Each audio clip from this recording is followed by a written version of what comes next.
Hello and welcome back, all my theorists. Another day has passed, and as more watch Endgame, we begin to open up discussions on not just what happened, but why couldn't some things happen. If the title wasn't enough, spoilers ahead as we take a look at why our green hero, Professor Hulk, couldn't bring back Nat in Avengers Endgame with the Infinity Gauntlet. Also, will Peter Quill actually find a 2014 version of Gamora that he was searching for at the end of the movie? Let's dive into some theories and the Soul Gem to explain what happened and what we can possibly expect next. The Infinity Stones are just what the name implies, and when combined into a gauntlet, they offer the wielder the power of a god. There really isn't anything you can't do. So is Professor Hulk not being able to bring back Black Widow while wielding the Infinity Gauntlet just fitting for the MCU continuity to give us an amazing story and increase the gravity of what the Avengers Endgame is? The actual end of a story? Well, to take a popular line from the trailer Rise of Skywalker, no one's ever really gone. Here I want to explain two reasons why Hulk couldn't pull off the feat of bringing Nat back, and the first has to do with the Soul Gem specifically. Even in the comics, the Soul Gem is one of the most difficult gems to understand, and only Adam Warlock really was able to master its power and have a firm grasp on Soul World. On the big screen, for the sake of storytelling, they eliminated the complexity of Soul World and Adam Warlock, but it still remains the gem with the highest price to pay to attain it. A soul for a soul, trading something that you love to receive the gem. The simplicity of Soul World on the big screen for now is offering someone to the gem by throwing them off the cliff. We see them for what appears to be dead, and then the would-be possessor of the gem awakens with it in their hand. However, Gamora and Black Widow aren't really dead, are they? They are just sacrifices to Soul World and will remain there.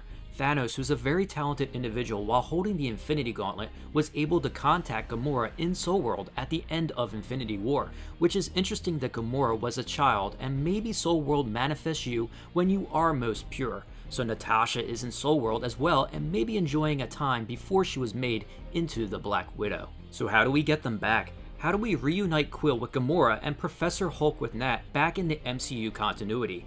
Since this is implied that it could happen, I mean, why have Peter even search for Gamora at the end of the movie, and we are expecting a Black Widow film, although it is mostly expected to only be a prequel? Well, on the big screen in MCU, they only briefly talk about how the wielder of a gem is affected by its power, that a mortal isn't powerful enough to wield a stone. However, in the comics, after the gauntlet is disassembled by the Living Tribunal, and Adam Warlock creates the Infinity Watch, where each individual is a guardian of a specific gem, it further goes down the road of the gems, while being omnipotent in nature, are limited by the ability of the wielder to use them. As mentioned, we don't have Adam Warlock on the big screen, so how do we portray the Soul Gem that is a mystery to everyone except Adam? It only makes sense that in order to attain the Soul Gem in the movies, you have the biggest price to pay. A soul for a soul. You have to trade something that you love. The Hulk loves Black Widow the most, and simply put, the Soul Gem isn't going to bargain with him.